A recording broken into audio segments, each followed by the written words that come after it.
Hey, Richard, Wow. what is one of your favorite things about the H13 model? Oh man.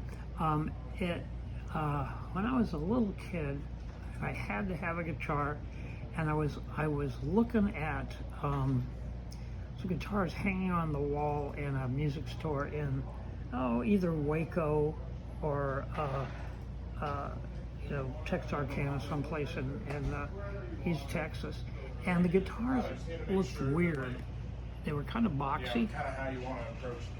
They were kind of boxy and flat at the top. Of course, now I know that's the 14 fret dreadnought and OM, where they bring the sides down to meet the 14th fret. And I went, those don't look right.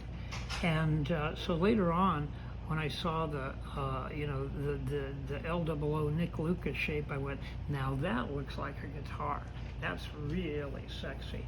And also, it's really fitting within the cowboy ethos, a nice Western guitar. So I really fell in love with that shape. And what Gibson had done in the early days is they made it deep front to back, putting more airspace into it, otherwise what we call today a small body guitar. I don't know if it was on purpose. Also, I don't know if it was on purpose that they joined that neck at the 13th fret. What their reasoning was is kind of lost to history, but the effect of both of those, the deeper body gives it more airspace, it makes it louder, and it brings up more bass in the EQ, and the 13th fret allows a long scale to put the bridge in the optimal spot to drive the top. Yeah. So again, maybe Gibson isn't known for their brilliance, but maybe that was a brilliant Gibson thing. Wish I hadn't said that, but it's true. So all these things fell together. We get the look, the function, and it makes it extremely versatile guitar. For a small body, it's not limited to powerful presentation, loudness, good bass. I'd say it's like relatively good bass for a small guitar, but it's not overly bassy like the Dreadnought. So I also find it versatile not only in sound and vibe, but versatile in the look itself. It doesn't you wouldn't expect to see somebody doing fingerstyle jazz with a Dreadnought on stage, it's like jarring. So it fits in with any style, and it's not everything to everybody, but it comes close. Cool. Thanks, Richard. Yeah. So you just told me what it was about the H13 that you like so much. And I know this is the HT13, and I know Happy, well, this is a Happy Traum signature model. And I know Happy was a hero of yours. That's a good way to put it, thank you. What was so alluring for Happy to do the H model, his signature model is the H13? Well, the H13, think of what Happy does.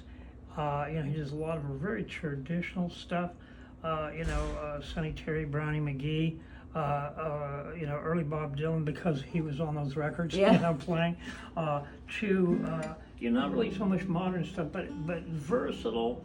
But again, within a style that's not looking for a big, bassy, boomy presence. More something that's articulate, but has a nice, friendly bottom end and a friendly tone as well. And by that I mean you can have a guitar that's very bright and clear that a jazz fingerstyle or a classical person would love. Think it was an ideal. But people doing something that's more soulful's not the thing, but more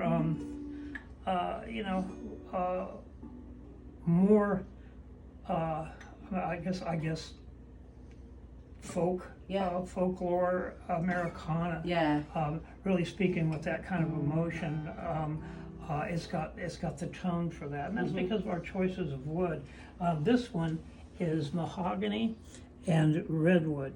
As we talked about before, redwood as a species, you can pick a piece that'll fit pretty much any tonality you want, and then the mahogany is the beautiful midpoint in the scale of clarity from bright to dark, making it more versatile. It's got the clarity to do single line leads and notes, but not at the expense of being shrill or edgy, right? So beautiful combination of stuff. You know what's so cool about you? You're like the only boss I've ever had that never gets bored about talking about guitars. Really, there's a lot there. I like to say it's not like working a donut shop where you go home and you go, good God, the last thing I want to do is eat a donut, right? It runs so deep. And, guitar itself is only a vehicle for exploring that range of, vibration, if you will, because we approach this really scientifically. And there's a lot of different instruments in our human repertoire, and that's why, because they represent a whole scale of ways to express yourself, the emotion, from love, from anger, from trying to, change the world with a song you write. And we've got our niche within the range of what the guitar can do. And it's infinite. Yeah. That's why we don't make an oboe. Right? They're taking that whole other world to explore. Yeah. Yeah, we're giving people the tool to make people feel really strongly to the point of action, whether it's a movement to change an international border, or the healing along the vibrational scale. And that's a really serious discussion right now, is the healing power of vibration, because after all, if we take the world we know about, it's on the scale of vibration. Yeah. Vibration goes to the point you can see, then hear, and then that disappears. It goes infinitely every other direction. So without sounding stoned, we have a really important job in what we're trying to do here. Everybody must get stoned. Or make guitars. Or make guitars. You can't do both. No, thanks, Richard. I was just curious because I know the H13 is one of your favorite models and Happy's one of your heroes, and I think that's just the best combination. It's a beautiful match. It's a beautiful match.